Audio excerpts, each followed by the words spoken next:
Hello everyone, I am Surendra Jain, Master Teacher in Vedantu, and I am presenting you the solutions of JEE Advanced 2020. This is question number 11 from paper 1 from the topic 3D, which is very important for JEE Advanced. We have seen multiple questions from this topic in JEE Advanced. Let us see what this question is. L1 and L2 are the two lines given by x minus 1 upon 1 equal to y upon minus 1 equal to z minus 1 upon 3 and x minus 1 upon minus 3 equal to y upon minus 1 equal to z minus 1 upon 1, and the third line L, which is x minus alpha upon L equal to y minus 1 upon m equal to z minus gamma upon minus 2, lies in the plane containing L1 and L2 and passes through the point of intersection of L1 and L2. If the line L bisects the acute angle between the lines L1 and L2, then which of the following statements are true? And options are given in terms of unknowns alpha, gamma, L and m. So let us see how to solve this question. First of all, if we read this question carefully, we immediately notice that L1 and L2 are given such that their point of intersections are known directly. And this is 1, 0, 1. Why I am saying so? If you see, these two have same numerator, x minus 1, y, z minus 1, and here also x minus 1, y and z minus 1. Okay, so 1, 0, 1 lies on both the lines. So we know point of intersection of these two, and in fact this also lies on the line L. Now, second information they have given that L bisects the acute angle between the lines L1 and L2.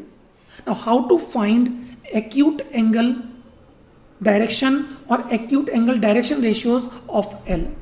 Let us see. To find this, I am drawing a diagram in which line L1 is like this, line L2 is like this. Point of intersection we are already aware. Now we can say a vector along L1 can be 1, minus 1, 3. This is actually the direction ratios of L1. Similarly, a vector along L2 can be minus 3, minus 1, 1.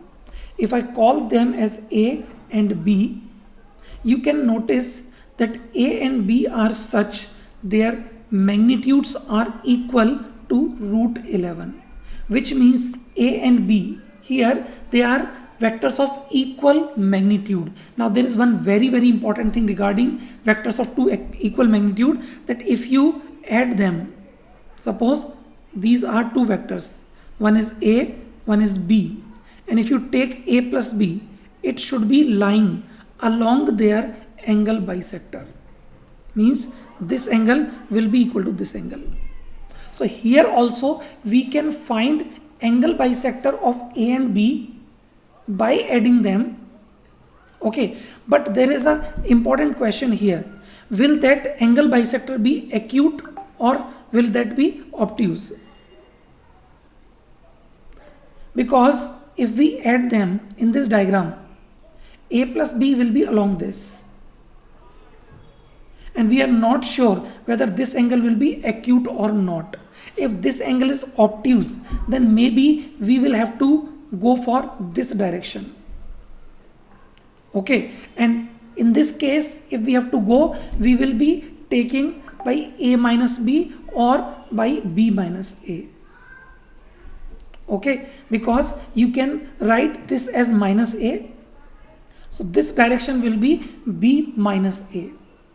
Okay, so we have to check whether A and B are having acute angle between them or they are having obtuse angle between them. To do this, I am taking the dot product between A and B.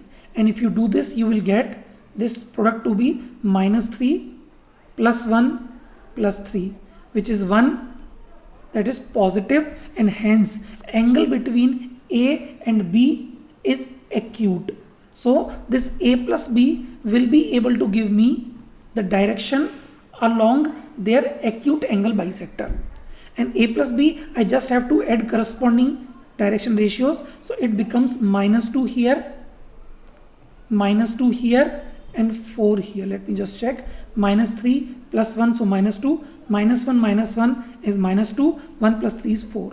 Or you can also write this as 1 comma 1 comma minus 2 after simplification, because minus 2 was common, so we can write like this also. Now this L is also having direction ratios as L, M and minus 2, in which third direction ratio here and third direction ratio here, they are same. So we can directly write L to be equal to 1 and M to be equal to 1. Okay, so one part we have done. Now we will try to find alpha and gamma. Let us see how. The line L is given such that we can say alpha comma 1 comma gamma lies on it, which is definitely different from the point 1 comma 0 comma 1. If you remember, this 1 comma 0 comma 1 is the point of intersection of L1 and L2, and this also lies on L. But these two are different because their y coordinates are different. So to get alpha and gamma, I am going to write this line L as x minus alpha upon 1 equal to y minus 1 upon 1 equal to z minus gamma upon minus 2. We have already found L and M to be 1, 1. Okay, and we take this as equal to lambda, one very standard approach. Okay, this will give you a variable point lying on this line, lambda plus alpha, lambda plus 1 minus 2 lambda plus gamma. Now to know the values of alpha and gamma, I am equating this point to be as 1 comma 0 comma 1. 1 comma 0 comma 1. Okay, now if we compare y coordinates, we get lambda equal to minus 1. And if we put this lambda equal to minus 1 for x coordinate, we get alpha to be equal to 2.